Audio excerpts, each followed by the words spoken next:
전후장으로 한번 이렇게 인사합시다. 꿈만 같은 일들이 이루어지는 한 주가 될 거예요. 예, 아멘. 민수기 14장 28절을 보면 하나님께서 이런 약속을 하셨어요. 너희 말이 내 귀에 들린 대로 행하시겠다고요. 그 약속을 따라 정말 이 한 주는 하나님의 은혜로 꿈만 같은 일들이 여러분의 삶 속에서 이루어지는 기가 막힌 한 주가 될 수 있기를 다시 한번 예수 그리스도의 이름으로 축원합니다. 오늘 한 청년이 그 유명한 스펄전 목사님을 찾아가 이런 하소연과 더불어 부탁 하나를 했다고 합니다. 목사님, 저는 교회 생활이 너무 힘듭니다.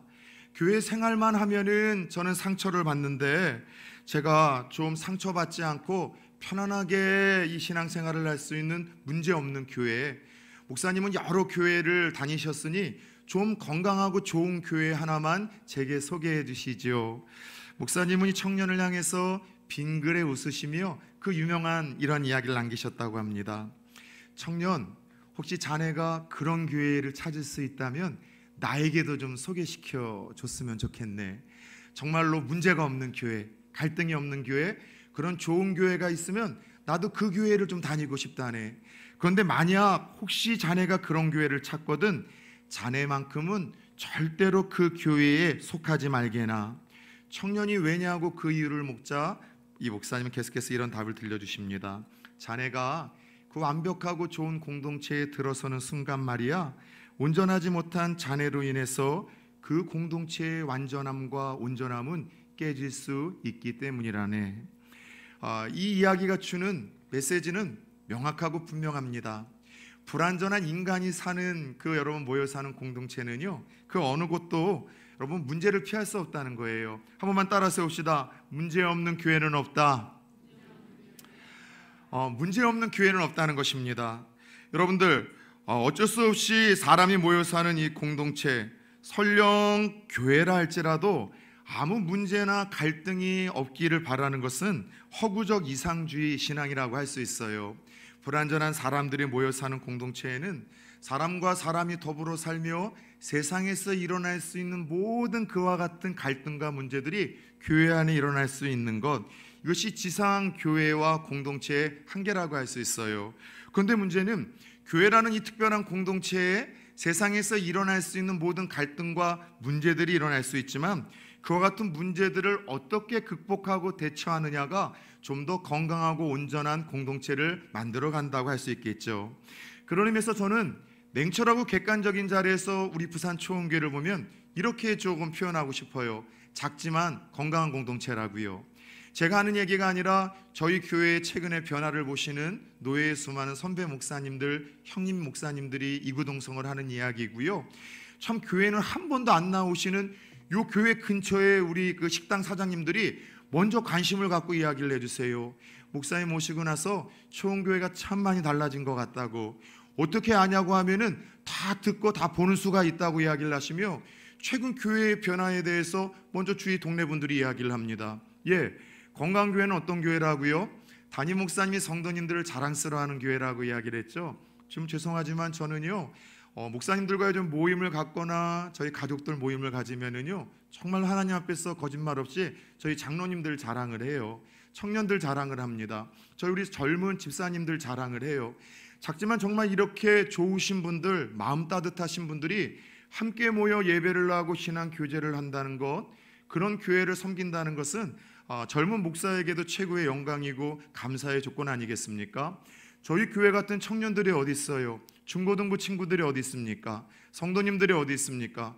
그리고 저희 교회가 작지만 이 인근 지역에 계속해서 예수의 이름으로 사회적인 약자들을 돕는 일에 힘쓰고 있고요. 더 나아가 작년 한 해도 각 전도회에서 교회의 사명이자 존재 목적이라고 할 수 있는 그 복음 전파를 위해서 최선을 다하는 모습을 보며 참 하나님이 보실 때에도 흡족히 미소 지을 만한 건강한 공동체라는 생각을 좀 갖습니다. 그런데 여러분, 문제는요, 이와 같이 부산 초원교회가 건강한 교회, 상대적으로는 건강한 교회이지만 이런 부산 초원교회를 할지라도 역시나 불완전한 사람들이 하나둘 모여들기 시작하다 보니 언제나 문제가 발생할 수 있다는 것입니다. 예, 설령 지금까지는 교회에 와서 그 어떤 문제도 보거나 경험한 적이 없다 할지라도 계속해서 새 가족들이 또 방문을 하고 더 나아가 또 새로운 분들이 교회에 또 전도의 임원들이 되어지고 각 곳곳에 여러분 부서에서 섬기며 앞으로 보지 못했던 문제들이 보일 수도 있고 발생할 수도 있는 것이 어쩔 수 없는 지상 공동체 교회의 한계라고 할 수 있어요. 따라서 우리에게 중요한 것은 교회라는 공동체는 완벽하지 않아서 늘 문제와 갈등이 일어날 수밖에 없는 곳인데, 설령 그런 문제와 갈등이 일어나게 될 때 어떻게 그런 문제들을 대처하고 극복해 나아갈 수 있느냐, 이것이 우리가 여러분들 풀어야 될 어떤 답이라고 할 수 있습니다. 분명한 사실은 교회에서 나타날 수 있는 문제와 갈등을 막을 수는 없지만, 그런 문제와 갈등이 혹 보이거나 일어나기 시작할 때 그것을 잘 대처해 나가고 극복해 나가기만 한다면, 따라 세웁시다. 우리의 신앙과 교회의 건강성은 더 크고 분명해집니다. 믿으십니까? 예. 새 가족이 오게 되면은 제가 늘 예방주사를 마친다고 하죠. 왜냐하면 항상 교회에 올 때 그런 이상적인 꿈을 꾸거든요. 교회라는 것은 하나님과 예수 그리스도가 주인 되다 보니 앞서 믿으신 장로님들이나 교육자들이나 성도님들은 다 천사와 같은 인격과 삶을 가지고 있을 것이다. 물론 그런 기대감을 여러분 빼앗는 것은 잘못된 겁니다. 그런데 그런 이상주의적 기대감을 가지고 교회에 와서 보니 세상에서 믿지 않는 사람들보다도 예의도 없고 또 정직하지도 않고 무언가 그렇게 여러분들 아름답지 못한 모습들이 종종 보이거든요. 그래서 이거는 아닌가 배라고 하면서 상처를 받고 떠나시는 분들이 부산 치원교회는 하나도 없지만 20년 넘게 대형교회에서 목회를 하던 저에게는요, 수도 없이 경험을 했어요. 그래서 저는 교회에 처음 오시는 분들에게 교회에 대한 바른 정체성을 하나 심어줍니다. 교회는 천사들의 모임이나 천사들의 여러분 이 공동체가 아니라, 따라 세웁시다, 영혼의 종합병원. 예, 교회는 영혼의 종합병원인 거예요.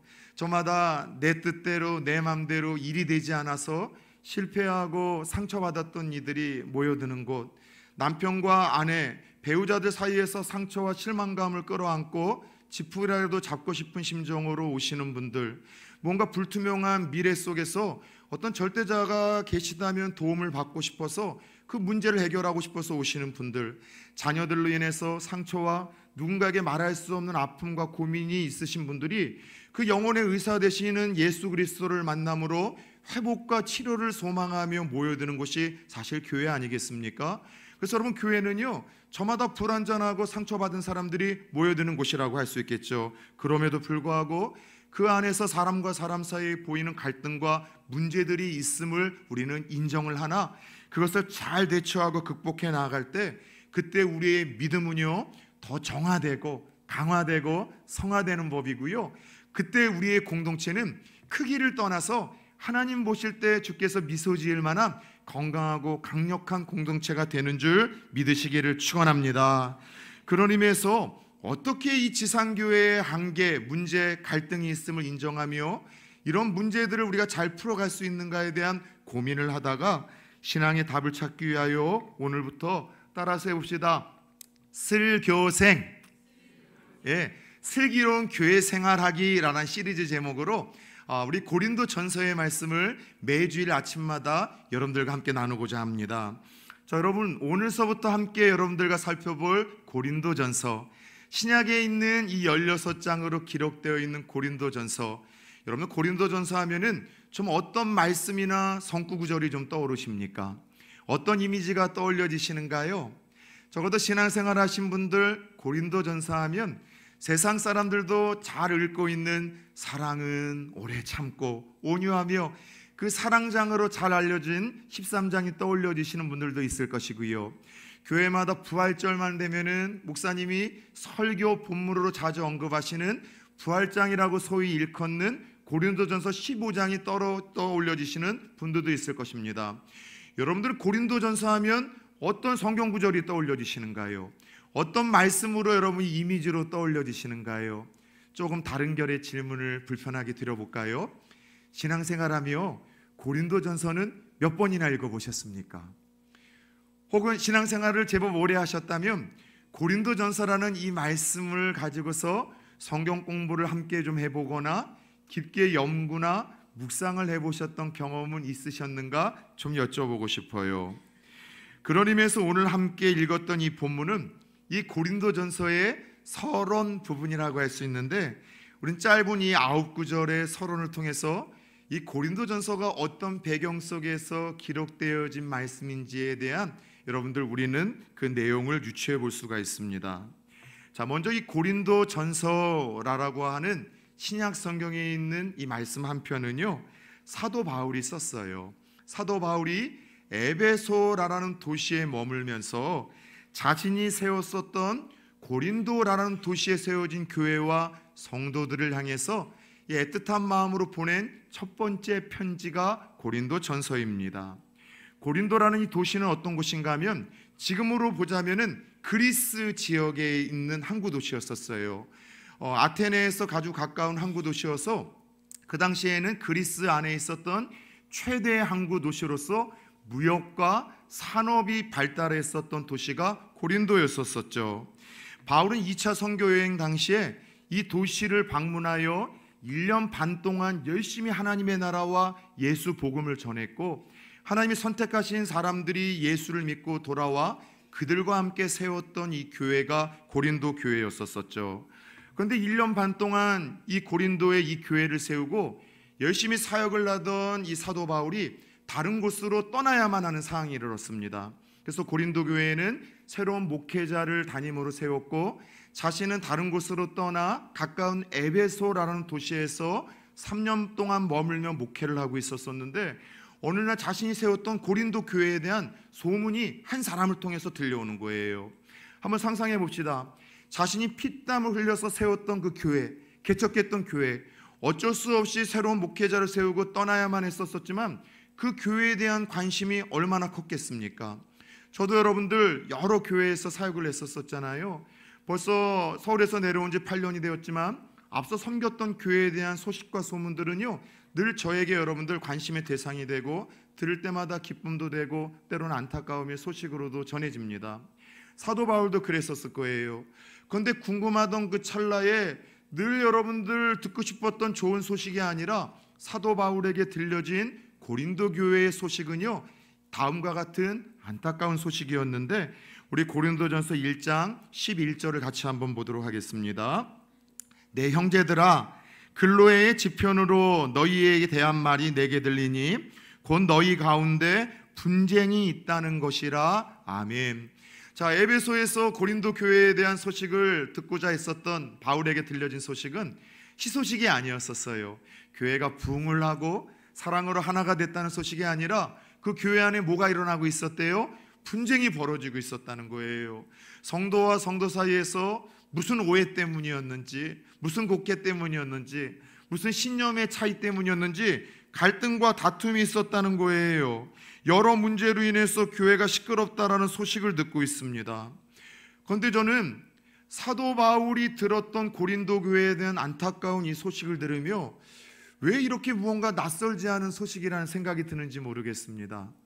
한국 교회 안에 오늘도 여러분들 교회에서 누구보다도 위로를 받아야 되고 격려를 받아야 되고 또 사랑의 힘으로 다시 시작해야 될 따뜻한 용기와 소망을 가져야 될 그 교회 공동체 안에서 무언가 서로 갈등이 있고 다툼이 있고 그로 인해서 상처를 받아 여러분들 기쁨을 잃어버리고 평안함을 빼앗기고 교회를 떠나야만 하는 안타까운 상황들이 종종 벌어지죠.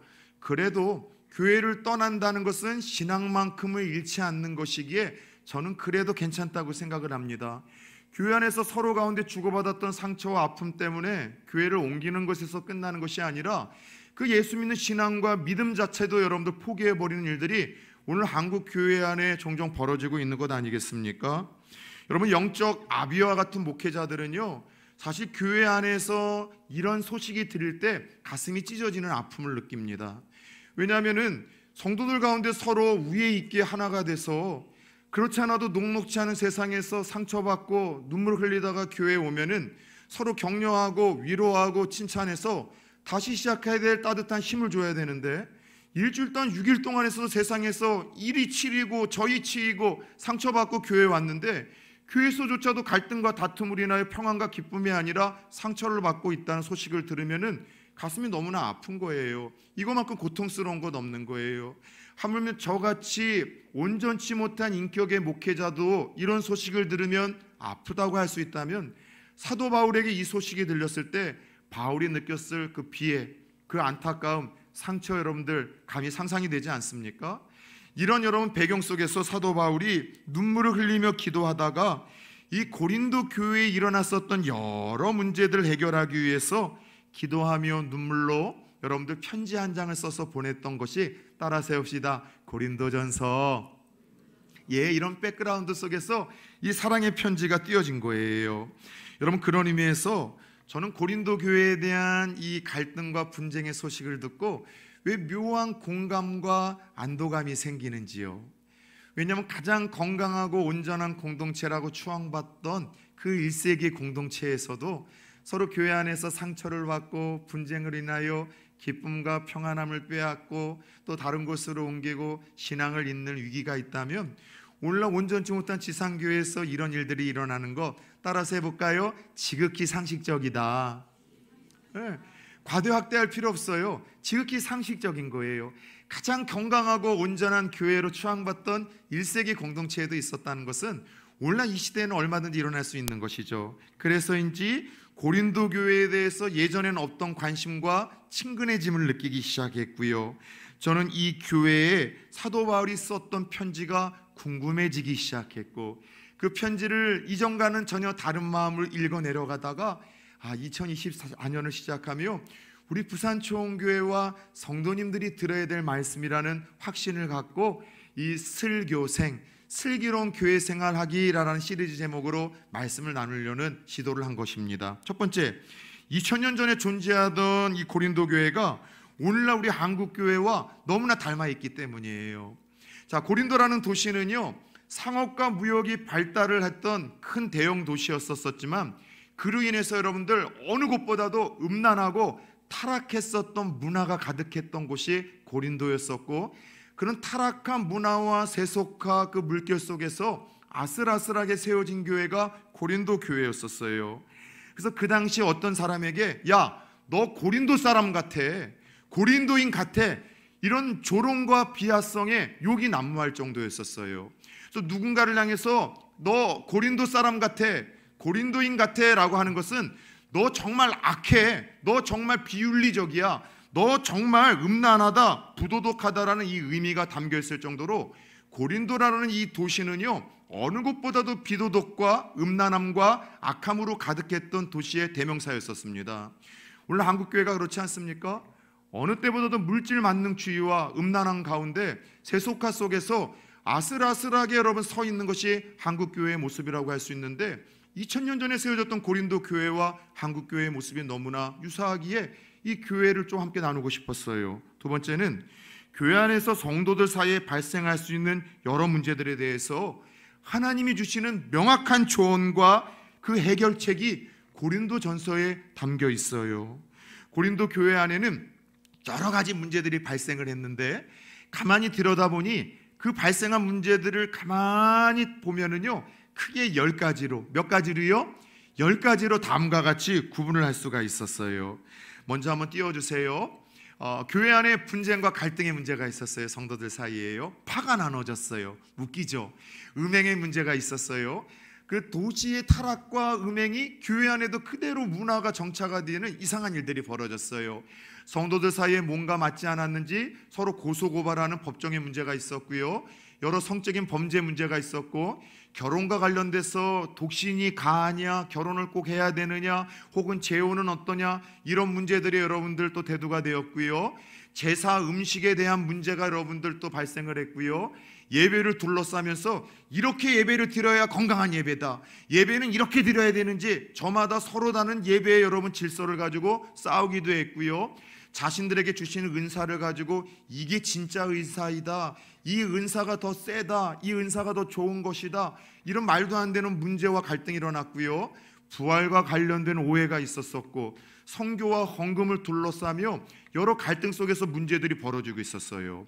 근데 2000년 전에 고린도 교회에서 벌어진 이 문제들이 오늘날 우리 한국 교회에서 얼마든지 벌어질 수 있고, 이것이 여러분들 양지로 드러나는 문제는 아니라 할지라도 성도들이 신앙생활을 하며 영적인 딜레마 속에서 이런 문제들은 명확하게 하나님이 뭐라고 이야기를 하고 계실까?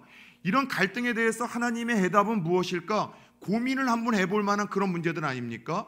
그런데 이와 같은 문제들에 대하여 하나님께서 명료하고 분명하게 그 답을 주시고 권면을 해주셨던 이야기가 이 고린도 이 전서에 기록이 되어 있기에 오늘날 신앙생활을 하며 마주하는 여러 영적인 고민과 갈등에 대한 하나님의 좀 음성을 듣고자 고린도 전서를 좀 나누려고 합니다. 세 번째, 교회의 문제를 넘어서 하나님이 기대를 이루는 교회, 건강한 교회가 되기 위한 영적인 비결이 담겨 있기 때문이에요.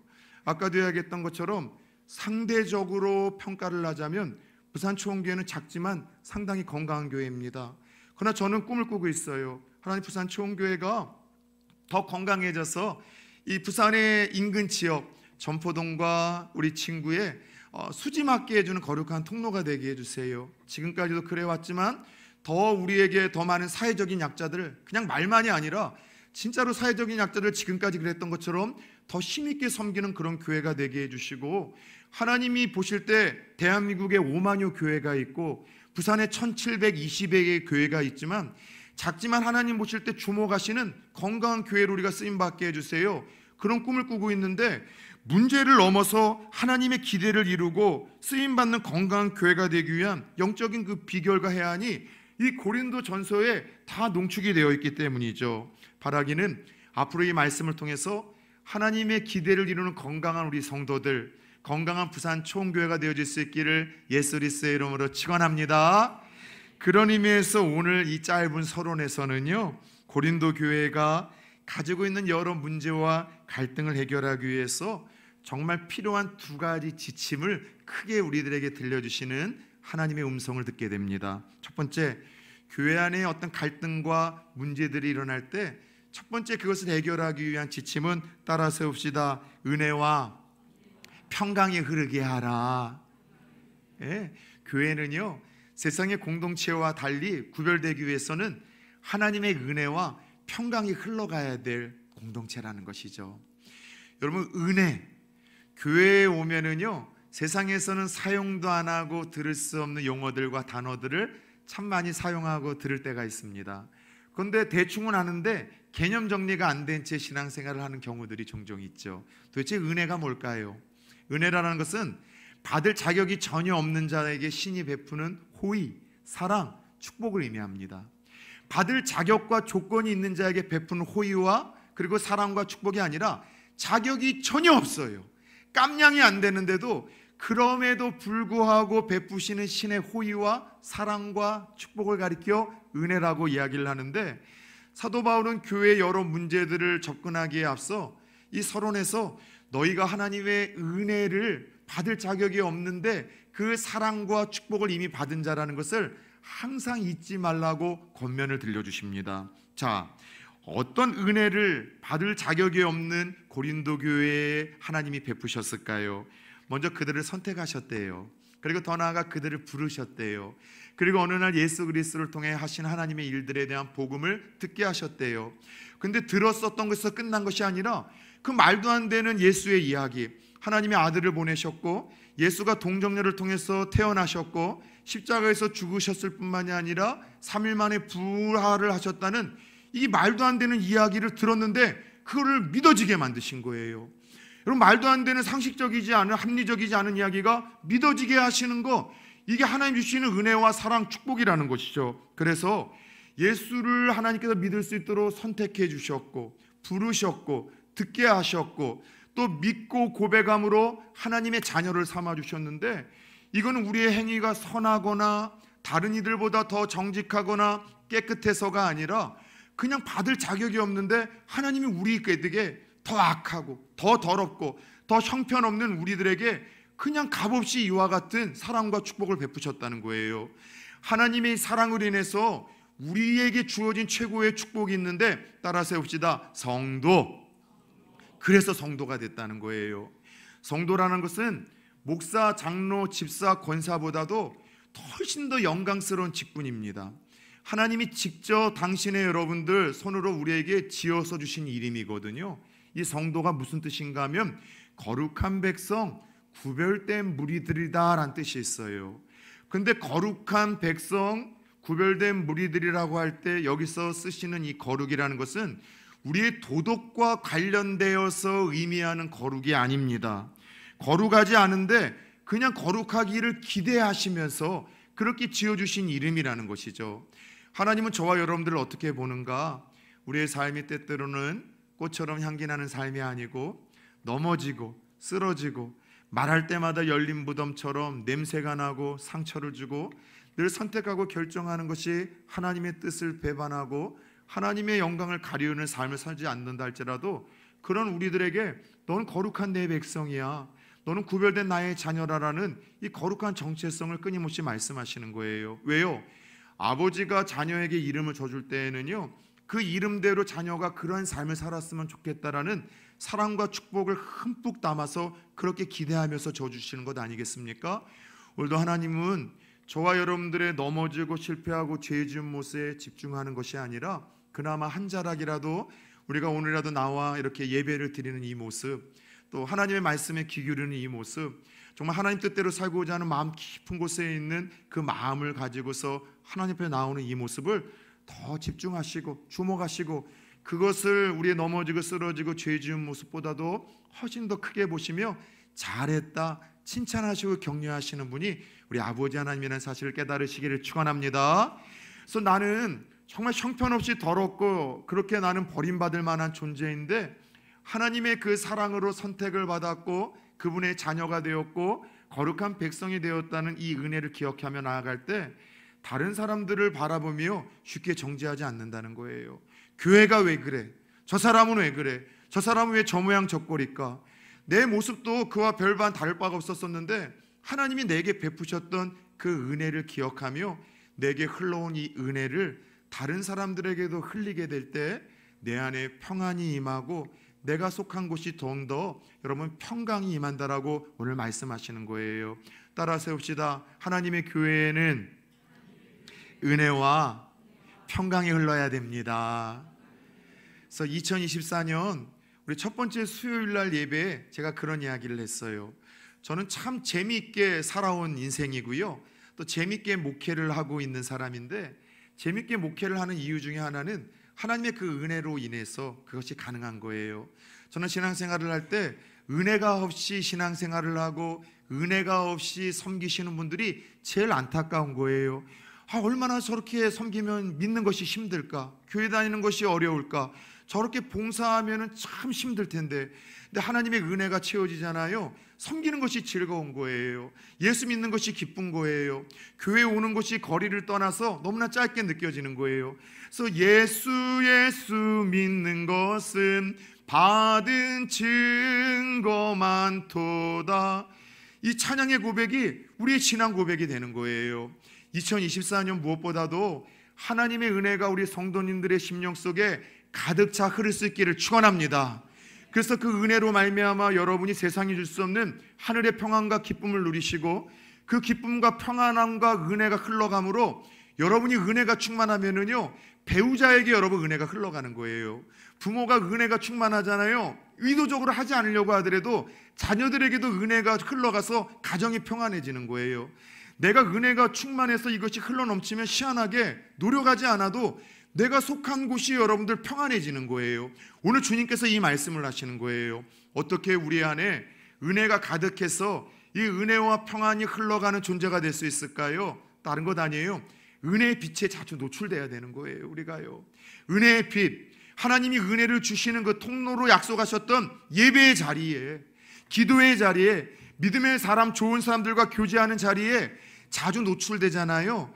그럼 내가 의식하지 않고 신경 쓰지 않아도 여러분들 은혜의 빛에 자주 노출이 되어지면 알게 모르게 내가 정화되고 강화되고 성화되고 내 안에 은혜가 임하기 시작하고, 예수 믿는 것이 이렇게 즐거운 일이구나, 교회 다니는 것이 이렇게 행복한 일이구나, 말하지 않아도 하나님이 그 은혜를 베푸시는 거예요. 2024년 무엇보다도 은혜의 빛에 조금 더 노출될 수 있기를 결단하고 다짐하는 성도님들 되어지길. 그래서 내 안에 은혜가 가득해서 나를 통하여 내 가정과 가족과 내가 밟는 나의 직장과 내 세상에 이 하나님의 평강을 흘릴 수 있는 거룩한 통로가 될 수 있기를 예수 그리스도의 이름으로 축원합니다.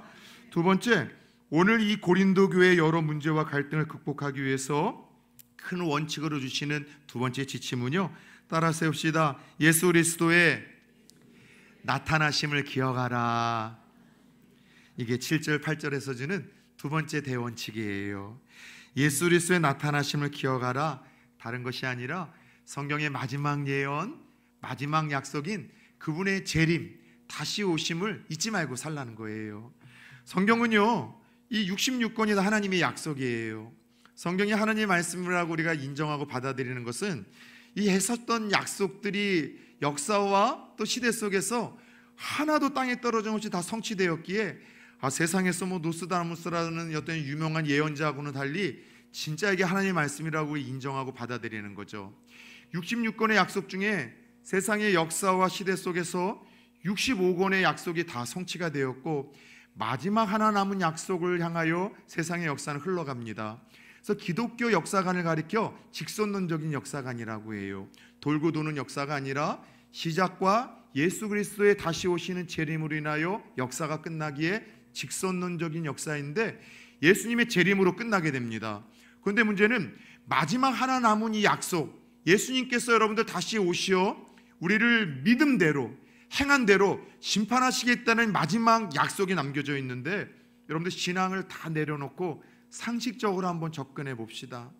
66권의 약속 중에 65권이 이미 다 성취가 됐다면 마지막 하나 남은 그 약속, 다시 예수님께서 이 땅에 오시어 여러분 산자와 죽은 자, 믿는 자와 믿지 않는 자, 그 행한 대로 심판하시겠다는 그 약속이 성취되어질 확률이 훨씬 더 신앙을 떠나서 많은 것 아니겠습니까?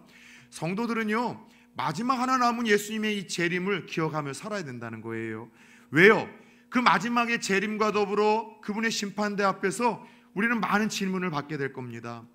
사랑하는 아들아 딸아, 너 예수 믿고 나서 무엇이 달라졌느냐? 너 나 믿고 나서 무엇이 달라졌냐는 질문도 하실 거고요. 또 요한 웨슬레 목사님의 이야기를 또 인용하자면 세 가지 질문을 피할 수 없을 거래요. 내가 너에게 주었던 시간을 어떻게 활용했는지 우리 한번 결산해 보자구나. 내가 너에게 맡겼던 자녀들을 어떻게 청지기로서 양육했는지 결산해 보자. 그리고 마지막으로 내가 너에게 맡겼었던 그 재물과 물질을 어떻게 활용했는지에 대하여 결산하자는 그 질문을 마지막 날 재림의 날 심판대 앞에서 우리는 피하지 못할 거라는 것이죠.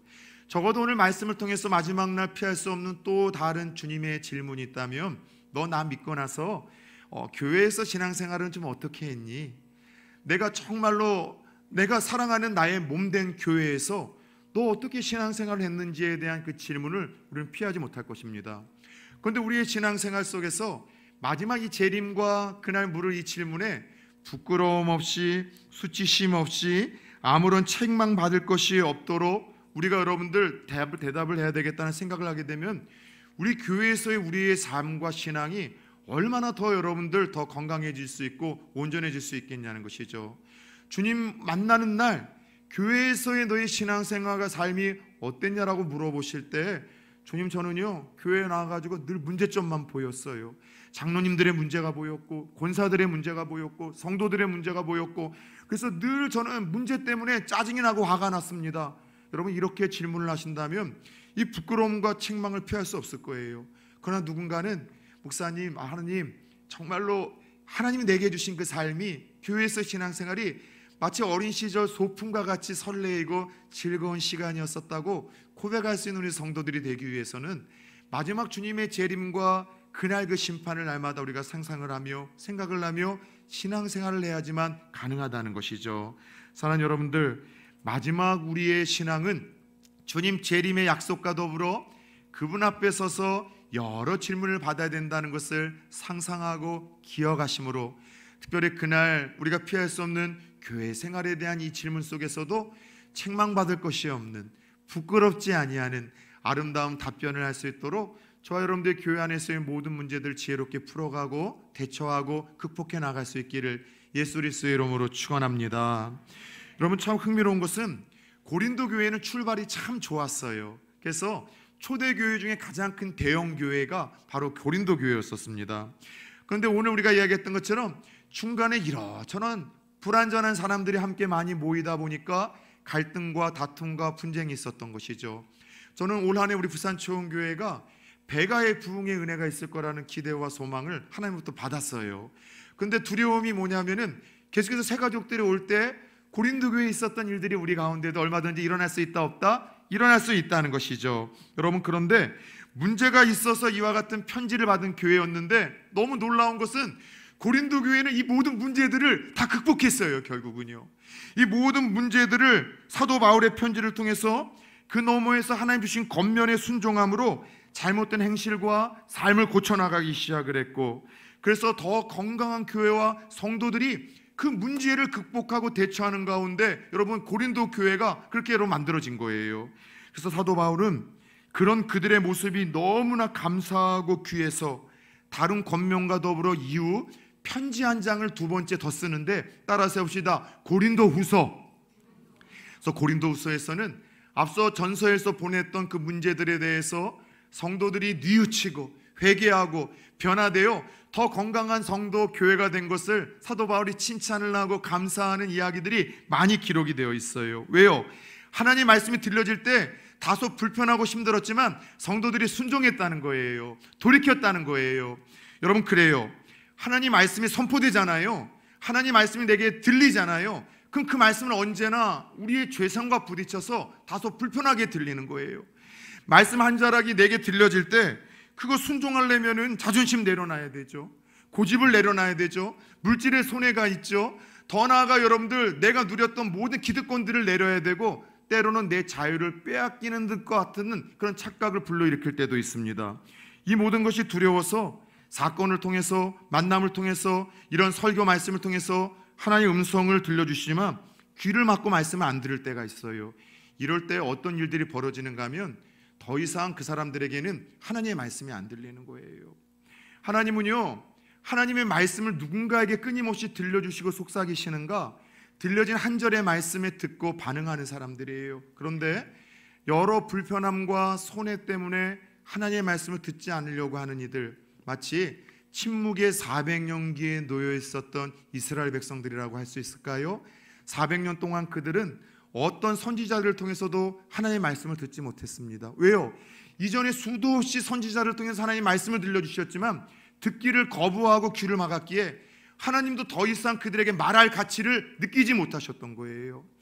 우리 결혼하신 분들은 공감하실 수 있을 겁니다. 자녀를 둔 부모들은 공감할 수가 있을 겁니다. 내 배우자를 사랑하는 마음으로 따뜻한 겉면을 들려줄 때가 있어요. 내 자식들이 올바른 길을 걷도록, 정말 좋은 길을 걷도록 부모로서 겉면을 들려주죠. 근데 그 이야기를 불편하게 여기는 거예요. 시끄럽다, 말하지 말라, 여러분 저항을 하죠. 그럴 때 여러분 배우자와 사이에서, 부모와 자녀 사이에서 어떤 여러분 극단적인 선택을 합니까?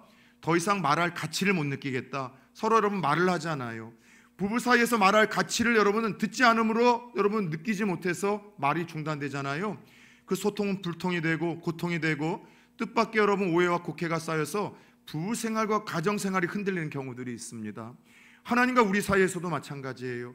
끊임없이 사건을 통해서 우리에게 속삭이세요. 어떤 만남을 통해서 우리에게 속삭이세요. 성경을 펴고 읽을 때마다 속삭이시고, 이렇게 주의 종을 통해서 내게 들려주시는 말씀이 있어요. 은혜의 빛에 조금 더 노출이 되어라. 은혜가 있어야지 신앙생활은 가능하고 믿음 생활은 가능하고, 그래야 부부 사이도 가정도 직장도 사업도 그 은혜 속에서 형통하며 창대케 하시는 하나님의 복이 흘러간다. 그러나 여러분들 그 이야기에 귀 기울이면 더 이상 하나님 말씀하시지 않는 거예요.